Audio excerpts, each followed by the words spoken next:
গাছের পাতা এত বেশি ছড়িয়ে পড়ে যে কোনো কোনো গাছে একটিও পাতাও থাকে না।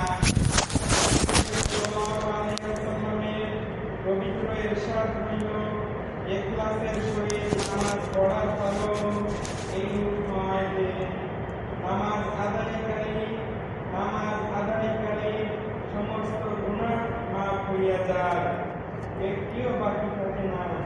তবে একটি বিষয় বিশেষভাবে লক্ষণীয় যে পবিত্র কুরআনের বিভিন্ন আয়াত ও হুজুর সাল্লাল্লাহু আলাইহি ওয়াসাল্লামের বিভিন্ন হাদিসের কারণে উলামায়ে কেরাম অভিমত এই যে নামাজ ইত্যাদি ইবাদত সমূহের দ্বারা শুধু সগীরা গুনাহ মাফ হইয়া থাকে, কবিরা গুনাহ দ্বারা মাফ হয় না।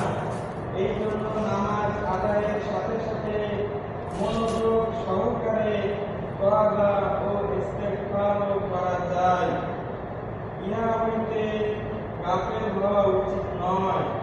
অবশ্য আল্লাহ তাআলা যদি আপন দয়া ও অনুগ্রহের কারণ কাহারও কবিরা গুনাহ মাফ করিয়া দেন, তবে ইহা ভিন্ন কথা।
ভুল হয়ে গেছে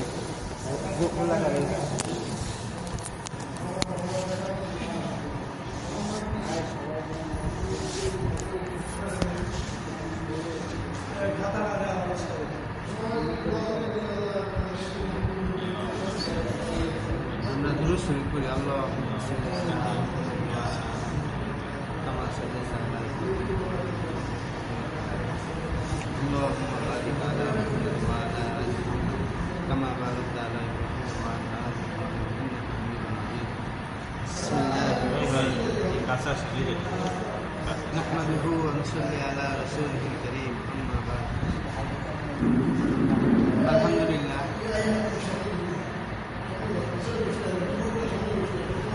আল্লাহ তাআলা আমাদের উপর অনেক বড় দয়া করছেন যে আমাদেরকে আল্লাহর রাস্তায় আসার তৌফিক দান করেছেন।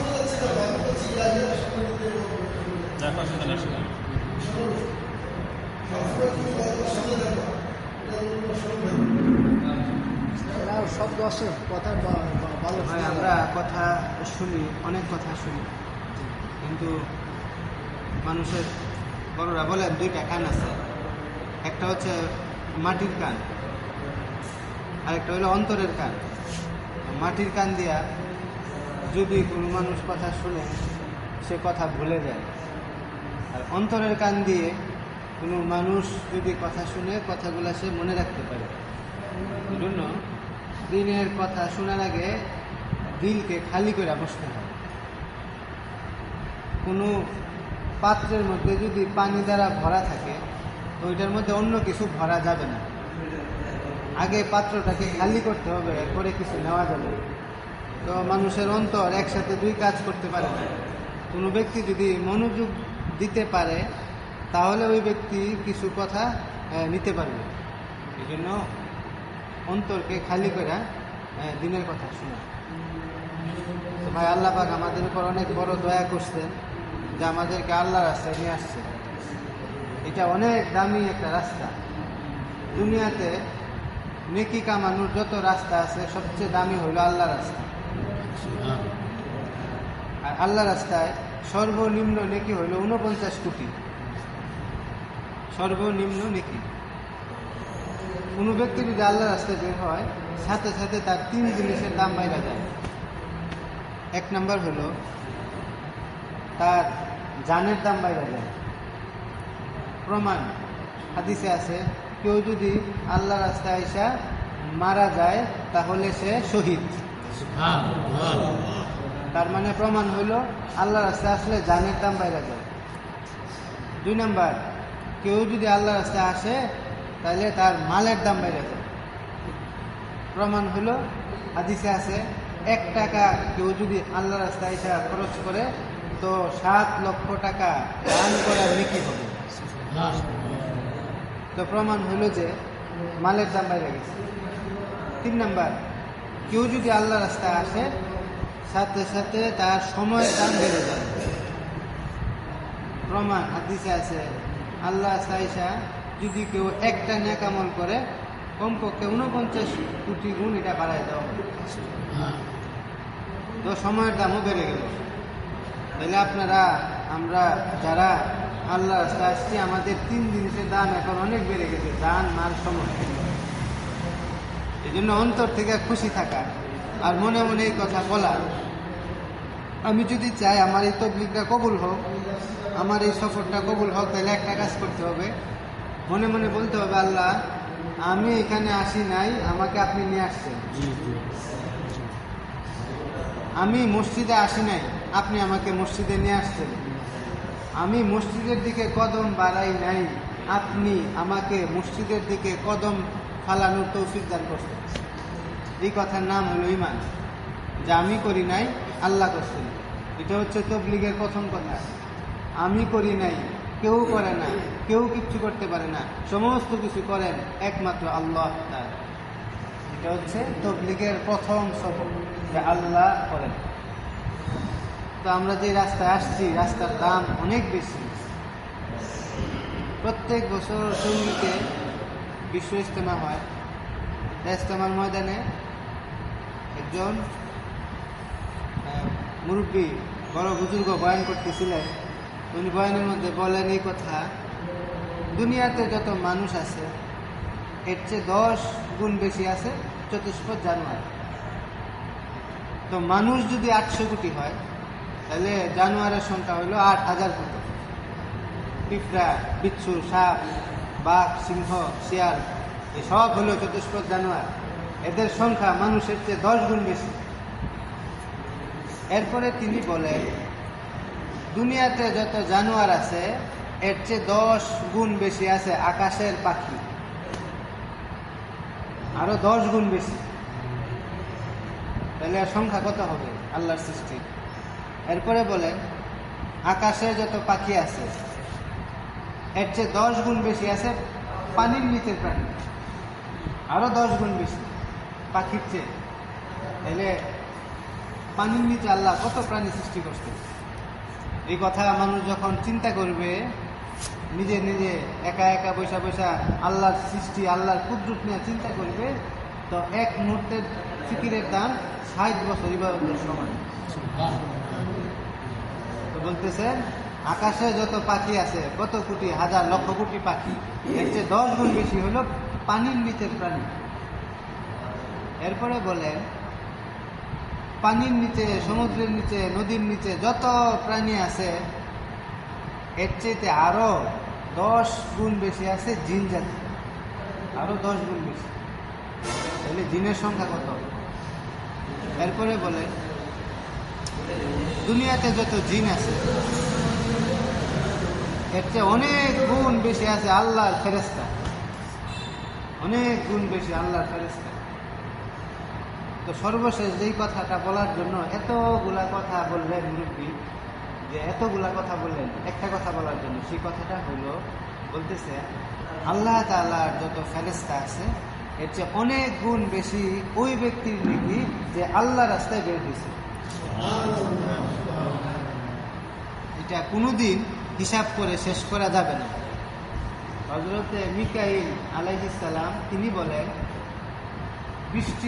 বৃষ্টি যখন দুনিয়াতে পড়ে তো কিয়ামত পর্যন্ত কয় ফোঁটা বৃষ্টি দুনিয়াতে পড়তেছে, সৃষ্টি শুরু থেকে নিয়ে এই পর্যন্ত কিয়ামত পর্যন্ত কয় ফোঁটা বৃষ্টি দুনিয়াতে পড়ছে, কোটি কোটি কোটি কোটি কোটি কোটি সমস্ত হিসাব আমার জানা আছে। কিন্তু একটা লোক আল্লাহর রাস্তায় বের হওয়ার পরে তার কি পরিমাণ নেকি হয় এর পরিমাণ আমার জানা নেই। তাহলে দেখেন এই রাস্তা কত দামি রাস্তা। এখন প্রশ্ন, এই রাস্তা এত দামি কেন? বলে এই রাস্তায় গেলে কিছু কুরবানি করতে হয়, এই জন্য এটার দাম বেশি। আমরা বাড়িতে আরামের খাটের মধ্যে ঘুমাই, এখন আমাদেরকে শক্ত জায়গায় ঘুমাইতে হয় নিচে, যে থাকার লাগে কুরবানি হচ্ছে।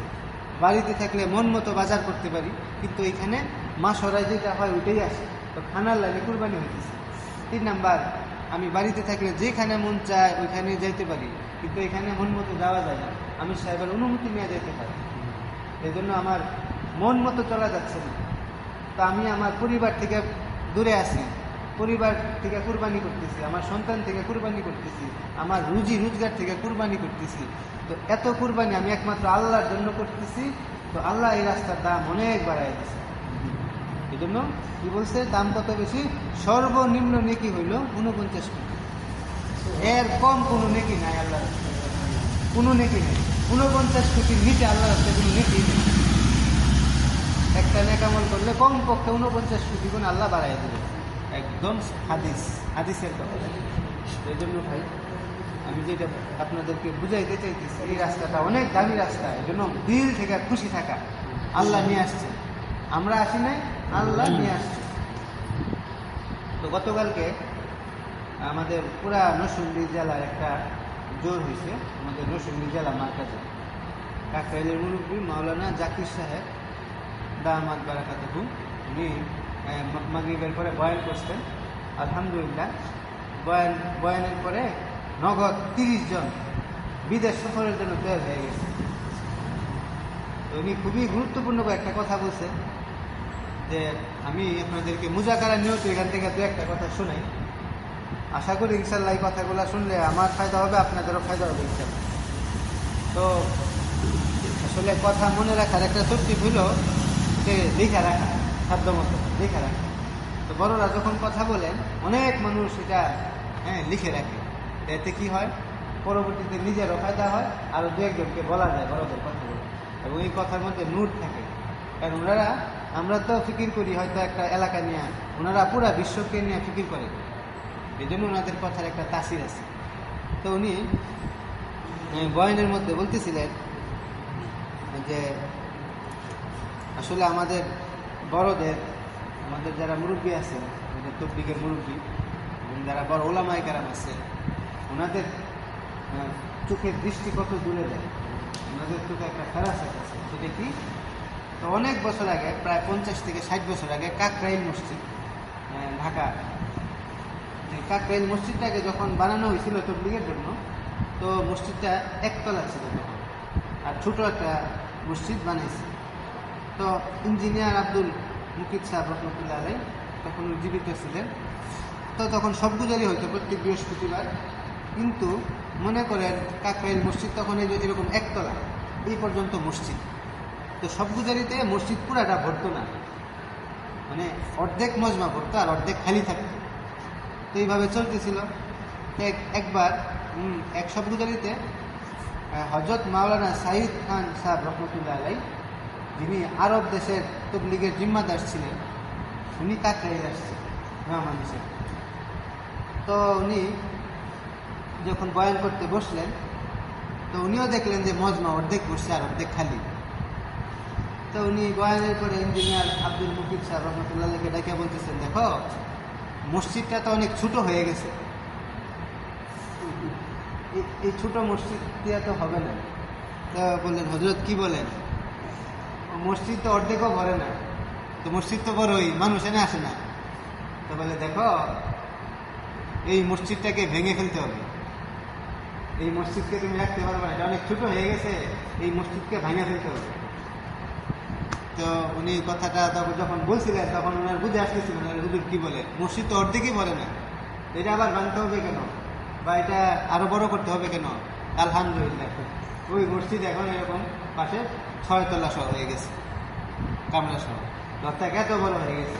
তো এটা কি বড়দের চোখের মধ্যে আল্লাহ পাক একটা ফেরাসত দিয়েছে, ওনারা অনেক দূরের জিনিস দেখে। তো বলে মুমিন কখনো কাছের জিনিস দেখা উচিত না, মুমিনের নজর থাকবে কবরের দিকে, মুমিন ব্যক্তির নজরে থাকবে হাসরের ময়দানের দিকে, মুমিন ব্যক্তির নজর থাকবে জান্নাতের দিকে, এই কাছে দিলে নজরকে না রাখে। এই জন্য ভাই, এই যে দাওয়াত তবলিগের মেহনত, এই মেহনতের একটা উদ্দেশ্য আছে, সেটা হলো ইউসুফ সাহেব রহমতুল্লাহ আলাইহি বলেন, মানুষ বলে আমার জান, আমার মাল, আমার সময়, এই 3 জিনিস মানুষকে ধোঁকা দেয়। তবলিগ হলো ওই 3টার ধোঁকা থেকে বের হওয়ার নাম, যে আমার এই শরীরটা এটা আমার না, কাজে আমি মন মতো যা ইচ্ছা তা করতে পারবো না।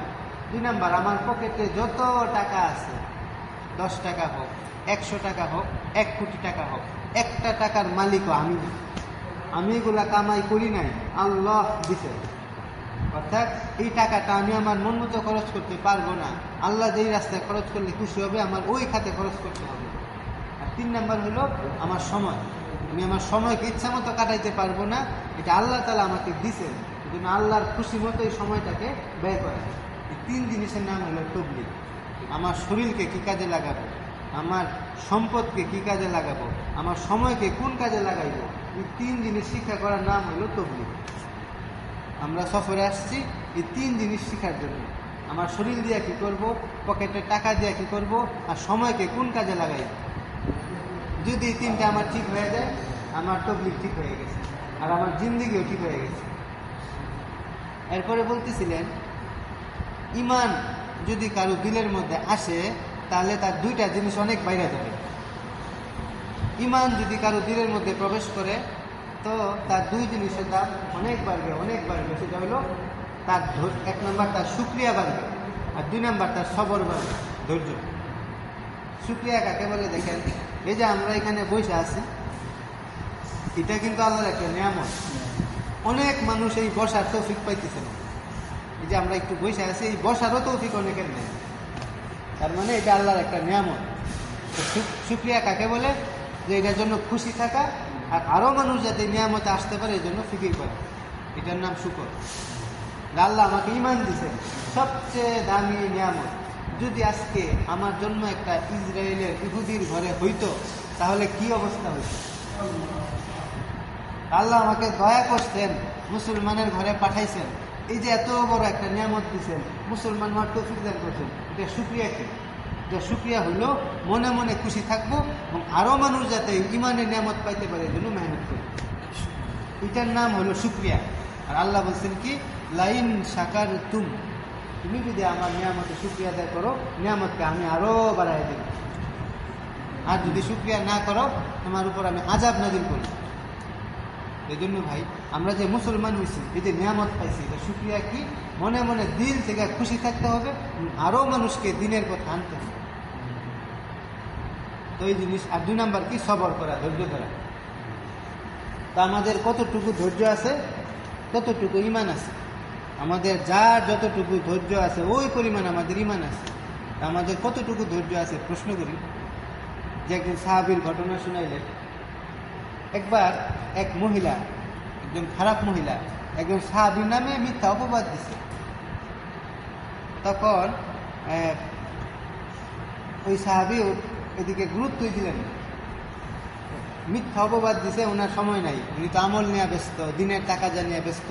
কিন্তু ওই মহিলাটা সবার কাছে কাছে যায় বলতেছে, আরে দেখো অমুক সাহাবী আমার জায়গা জমি দখল করছে, মিথ্যা অপবাদ দিতেছে। তো কিন্তু ঘটনা হলো, যেই জমিটা মহিলা বলতেছে যে ওই সাহাবী দখল করছে, আমাদের দেশে যেরকম বন্যা হয়, বন্যার পানিতে অনেক জমি, ফসলের মাঠ এরকম প্লাবিত হয়ে যায়। তো আরব দেশে তো এরকম পানি ছিল না, তো এখানে বালুর বন্যা হইত, মরুভূমির বালু আইসা কি অনেক বালু আইসা বিভিন্ন জায়গাকে ঢেকে দিত। তো মহিলা যেই জায়গাটা দাবি করছে যে এই জায়গাটা আমার, এটা সাহাবী দখল করছে, ওই জায়গাটার উপরও এরকম বালু দিয়ে ঢেকেছিল। এই জন্য কেউ সময় নাই, এটাকে কে তুলবে এতগুলা বালু, 2টা জায়গা পাশাপাশি, একটা মহিলার জায়গা আর একটা সাহাবীর জায়গা, তো এটা বোঝার উপায় নেই। তো মহিলা কি করছে, সবার কাছে কাছে ঘুরে ঘুরে বলতেছে, আরে দেখো ওই সাহাবী আমার জমিন দখল করে নিছে। তো সে কি করছে, ওই কাজী বিচারকের কাছে নালিশ দিছে সাহাবীর নামে। তো যেহেতু নালিশ আসছে, তো বিচারক ওই সাহাবীকে ডাকছেন যে আপনি আসেন, আপনার নামে তো একটা অভিযোগ আসছে। তো এলাকার মানুষ বলতেছে, হে আল্লাহর নবীর সাহাবী, আমাদের কারো বিশ্বাস হয় না আপনি কারো জায়গা দখল করতে পারেন, তা আপনি এই বিষয়ে কিছু বলেন না কেন? তো বলতেছে, দেখো আমার এত সময় নেই, আমার নামে একটা অভিযোগ আসছে, আমি সময় দিয়া তার সাথে তর্কাতর্কি করব, তারপর বালু উঠাইয়া তাদের দেখাবো, আমার সময় নাই। আর আমি এটা কখনো করব না, কারণ আমি নিজের কানে একটা হাদিস শুনছি, হুজুর পাক সাল্লাল্লাহু আলাইহি সাল্লাম বলছেন এই কথা, দুনিয়াতে কেউ যদি অল্প পরিমাণ জমি কারো জোর করে দখল করে, হাসরের ময়দানে 7 তবক আসমান জমিন তার গলার মধ্যে পেঁচাই দেওয়া হবে। আর এই হাদিসটা আমি সাহাবী শুনছি আল্লাহ রাসূলের কাছ থেকে, আমি কেমনে মানুষের জায়গা দখল করি? আমি তো নবীদের কাছ থেকে সরাসরি এই হাদিসটা শুনছি, আমি কিভাবে মানুষের জায়গা দখল করি? যাক, বিচারক কাজী সাহেব ওই সাহাবীকে ডাকাইছে। তখন উনি যাওয়ার আগে আল্লাহর কাছে দোয়া করছে, বলছে, আল্লাহ আমি তো চাইছিলাম মহিলার নামে বদদোয়া না করতে, কারণ সাহাবারা সহজে কারোর নামে বদদোয়া করতেন না। আল্লাহ আমি তো চাইছিলাম না ওই মহিলার নামে বদদোয়া না করি, কিন্তু এখন তো খুব আমাকে ডিস্টার্ব করতেছে। আল্লাহ আমি এখন বাধ্য হইয়া আমি তার বিরুদ্ধে 2টা দোয়া করতেছি। 1 নম্বর হলো, আল্লাহ আমি যে অপরাধী না, আমি যে নির্দোষ, আল্লাহ এটা আপনি প্রমাণ করে দেন, 1 নম্বর। আর 2 নম্বর, আল্লাহ ওই মহিলার মৃত্যুটা আপনি ওই মহিলার ঘরের ভিতরেই দেন এবং কেউ যেন ওইটা না জানে। 2টা দোয়া করছে। 1 নম্বর দোয়া করছে, আল্লাহ আমি যে নির্দোষ, আমি যে কোনো দোষ করি নাই, আমি যে তার জায়গা দখল করি নাই, এটা আপনি প্রমাণ করে দেন সবার সামনে। 2 নম্বর, ওই মহিলার মৌত আপনি তার ঘরের মধ্যেই দেন এবং এটা কেউ যেন না জানে, কেউ যেন না বুঝে মহিলা যে মারা গেছে। আচ্ছা, যেদিন ডাকাবে সাহাবী, যেদিন কাজীর দরবারে আসবে, ওই দিন হঠাৎ করে বিরাট এক তুফান সৃষ্টি হয়েছে। যখন তুফান, বিরাট হাওয়া চলতেছে, যে মহিলার জায়গা এবং সাহাবীর জায়গার মধ্যে যে বালু পড়ছিল, তুফানে সব বালু উড়াই নিয়ে গেছে। তখন সব মানুষ এসে দেখে যে সুন্দর করে জায়গার মাঝখানে একটা কি এরকম বর্ডার দেওয়া, এটা মহিলার জায়গা, এটা সাহাবীর জায়গা। তো প্রমাণ হইলো ওই সাহাবী মহিলার জায়গাটা দখল করে নাই, সবার কাছে প্রমাণ হয়ে গেছে। তো কাজীর কাছে আর যাওয়া লাগে নাই। তো সবাই তারে বকতেছে, আরে তুমি একজন সাহাবীর নামে অপবাদ দিছো, এটা কি করলো? এই দেখো প্রমাণ, এই যে বর্ডার। তো তার মানে উনি তোমার জায়গা দখল করে নাই, তোমার জায়গা তোমারই আছে। যাক, তো এই ঘটনার কিছুদিন পরে মহিলা তার চোখের দৃষ্টিশক্তি একবারে কমে গেছে, সে চোখে দেখে না। হঠাৎ করে তার চোখের একদম দৃষ্টিশক্তি পুরা চলে গেছে কয়েকদিন পরে। এখন সে মানে দেখেন, তো ওই মহিলার বাড়িতে বাড়ির ভিতরে একটা বড় কুয়া ছিল।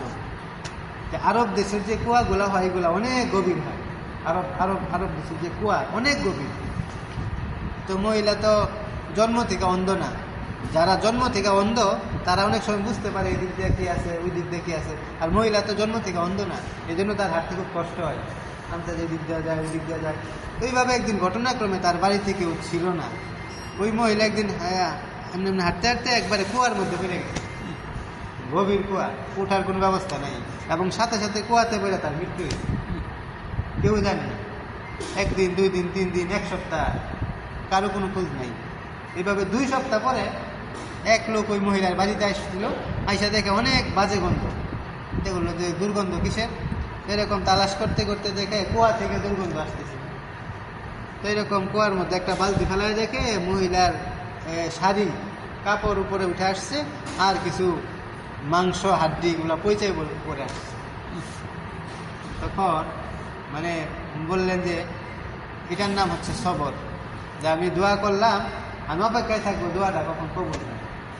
সাহাবাদের তো ওইভাবে কবুল হইত, কেন? সাহাবারা দিনের রাস্তায় মেহনত করত। হ্যাঁ, এটা বললেন যে আমাদের কি 2টা জিনিস লাগবে, একটা হলো শুকর, আল্লাহ শুকরিয়া, সব নিয়ামতে শুকরিয়া আদায় করা বেশি বেশি, আর মানুষকে দাওয়াত দেওয়া। আর 2 নাম্বার হলো সবর, ধৈর্য ধরা। দোয়া করব, দোয়া যে কবুল হবে এই জন্য ধৈর্য ধরতে হবে, নিরাশ হওয়া যাবে।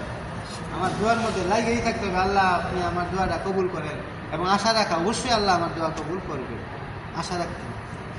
আর সর্বশেষ আর একটা কথা বলছেন, মানে যে হাসরের ময়দানে আল্লাহ তাআলা এই উম্মতের মধ্যে যারা দাওয়াত ও তাবলীগের কাজ করবে, মানুষকে আল্লাহর দিকে ডাকবে, হাসরের ময়দানে নবীদের চেহারার যেরকম একটা নূর থাকবে, ওই নবীদের চেহারার মতো নূর, উজ্জ্বলতা আল্লাহ এই উম্মতের দায়ীদেরকেও দান করবেন। বলে কেন? বলে নবীরা যে জিনিসে দাওয়াত দিছে, ইয়া আইয়ুহান নাস, হে মানুষ তোমরা পড়ো লা ইলাহা ইল্লাল্লাহ, এই উম্মতে কি দাওয়াত দিছে? আমরা রাস্তায় যায় মানুষকে কালেমার দাওয়াতই দেই, যে ভাই পড়ো লা ইলাহা ইল্লাল্লাহ মুহাম্মাদুর রাসূলুল্লাহ। কেউ কারো থেকে কিচ্ছু হয় না, আল্লাহ থেকে হয়, মাখলুক থেকে সরো, আল্লাহর দিকে চলো। নবীরা যেই দাওয়াত দিছে এই উম্মত হুবহু একই দাওয়াত দেয়। এই জন্য হাসরের ময়দানে কি হবে? বলে নবীদের চেহারার মধ্যে আল্লাহ যেরকম একটা নূর, উজ্জ্বলতা দান করবেন, এই উম্মতের চেহারার মধ্যে আল্লাহ ওই রকম নূর দান করবেন। এই জন্য ভাই দাওয়াত ও তাবলীগের কাজ এটা অনেক বড় কাজ, আমি বুঝি বা না বুঝি, যে আমার ইয়াকিন রাখা যে এই কাজের চেয়ে দামি আর কোনো কাজ নেই। কারণ এই কাজের মধ্যে কোনো স্বার্থ নাই, এখানে কোনো নোটও নাই, এখানে কোনো বুটও নাই, এখানে কেউ স্বার্থের কারণে আসে না, সবাই নিজের পকেটে টাকা খরচ করে নিজে কষ্ট করে আসে। আর এই কাজের দাম আল্লাহর কাছে অনেক বেশি। এই জন্য ভাই যারা আল্লাহর কাছে আসতে পারছেন, প্রথমে দিল থেকে আল্লাহ শুকরিয়া আদায় করেন, যে আমি আসি নাই, আল্লাহ নিয়ে আসছেন। যদি শুকরিয়া করেন তা আপনি পুরা সময় পুরা করতে পারবেন। অনেকে দেখা যায় কি 10 দিন পরে চলে যায়, 20 দিন পরে চলে যায়, 1 মাস পরে চলে যায়। জাহিরিভাবে দেখা যায় ঝগড়ার কারণে চলে গেছে, অথবা জাহিরিভাবে দেখা যায় আমি সাহেবের সাথে ঝামেলার কারণে চলে গেছে। এগুলো সব ঠিক নাই। এগুলো আসল কথা হলো তার মধ্যে শুকরিয়া ছিল না, দেখে আল্লাহ তারে সরাই দিছে। ঝগড়া করে কেউ যায় না, এগুলো তো আমরা চোখে দেখি, এটা চোখে দেখাটা সঠিক না। আসলে কি তারে যে আল্লাহ কবুল করছিল, এই জন্য সে মন থেকে সে খুশি ছিল না, শুকরিয়া ছিল না, এই জন্য আল্লাহ তাকে একটা না একটা উসিলায় তাবলীগ থেকে সরাই দিছে। তা আপনি যদি সময়টা পুরা করতে চান, আল্লাহকে খুশি করতে চান, তো দিল থেকে শুকরিয়া আদায় করেন যে আল্লাহ নিয়ে আসছে, তাইলে আপনি 40 দিন পুরা করতে পারবেন। আর 40 দিন পুরা করতে হলে আপনাকে সবর করতে হবে। দু একজন দু একটা আঁকা বাঁকা কথা বলবে, কারণ এখানে 15 জন 15 পরিবারের, কারোর সাথে কারো মিল নেই, কারো সাথে কারো স্বভাব মিল হবে না। আপনি যদি এদেরকে নিয়ে চলতে চান, আপনাকে সবর করতে হবে। বলে আল্লাহর জন্য যে নিজেকে ছোট করে আল্লাহ তাকে বড় বানায় দেয়। আপনি যদি আপনার সাথী ভাইয়ের দু একটা বাঁকা কথা, টিটকারিমূলক কথা সহ্য করেন, নিজেকে ছোট করেন, তো আল্লাহ আপনার মর্যাদা অনেক বাড়ায় দেবে। আপনি কল্পনাও করতে পারবেন আল্লাহ আপনাকে সম্মানের কোন স্তরের মধ্যে পৌঁছাইবে। এই জন্য সবর করতে হবে, ধৈর্য ধরতে হবে। মানুষের কথা শুনে প্রতি উত্তর দেওয়া যাবে না, প্রতিশোধ নেওয়া যাবে না। সে আমার একটা কথা শুনলো, আমি তার একটা কথা শুনাই দিব না, এটার নাম তবলিগ না। তবলিগ হইল নিজেকে মিটায় দাও। বলে মাওলানা রুমি রহমতুল্লাহ আলাই বলেন, তুমি মাটি হওয়ার আগে মাটি হয়ে যাও। মাটি হওয়ার আগে তুমি মাটি হয়ে যাও মানে কি, কিছুদিন পরে আমরা সবাই মাটি হয়ে যাব, কবরের সাথে মিশে যাব।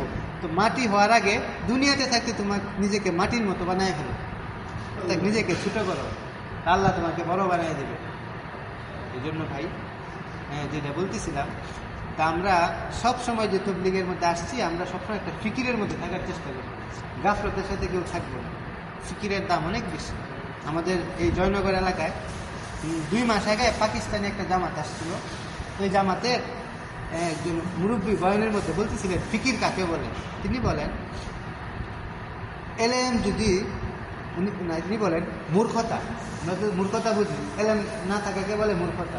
উনি বলেন মূর্খতা যদি সাগরের পানি বরাবর হয়, তো এলেম যদি 1 ফুটা হয়, মূর্খতা হইল সাগর বরাবর, আর এলেম হইল মাত্র 1টা ফুটা। তো এলেমের 1টা ফুটার মধ্যে মূর্খতার পুরা সাগর সমুদ্র ডুবে যাবে। এরপরে বলেন এলেম যদি সাগর পরিমাণ বড় হয়, সমুদ্র পরিমাণ বড় হয়, আর আমল যদি 1 ফুটা হয়, তো আমলের 1টা ফুটার মধ্যে এলেমের পুরা সমুদ্র ডুবে যাবে। এরপরে বলেন আমল যদি সমুদ্র পরিমাণ হয়, আর 1 গ্লাস যদি 1 ফুটা হয়, তো 1 গ্লাসের 1টা ফুটার মধ্যে পুরা আমলের সমুদ্র ডুবে যাবে। সর্বশেষ বলেন 1 গ্লাস যদি সমুদ্র বরাবর হয়, আর ফিকির যদি 1 ফুটা হয়, তো ফিকিরের 1টা ফুটার মধ্যে পুরা 1 গ্লাসের সমুদ্র এটা ডুবে যাবে। তাহলে বুঝেন ফিকিরের দাম কত, যে নিজে কেমনে জাহান্নাম থেকে বাঁচবো, পুরা এলাকাবাসী কিভাবে জাহান্নাম থেকে বাঁচবে, পুরা পৃথিবীর মানুষ কেমনে জাহান্নাম থেকে বাঁচবে, এই ফিকির যার মধ্যে আছে, বলে তার দাম আল্লাহ অনেক বাড়ায় দিবে। পিঁপড়ার কারণে, পিঁপড়ার নাম এবং হুতুত পাখির নাম শুধু ফিকিরের কারণে কোরআনে আসে, ফিকির। এই জন্য আল্লাহ পাক আমাদের সবাইকে ওই রকম ফিকিরের সাথে পুরা সময় আল্লাহর রাস্তায় পুরা করার তৌফিক দান করে। আল্লাহ সবাইকে কথাগুলোর উপর আমল করার তৌফিক দান করে। আমি স্যার এই মহল্লাতে আগে 5 কাজ ছিল, বুঝলেন? এখানে পুরো আমল চলতো আর কি, বুঝলেন? এখানে আপনার মেহনত করেন ইনশাল্লাহ, তাই ইনশাল্লাহ কোনো কলেজ জামাত হবে ইনশাল্লাহ।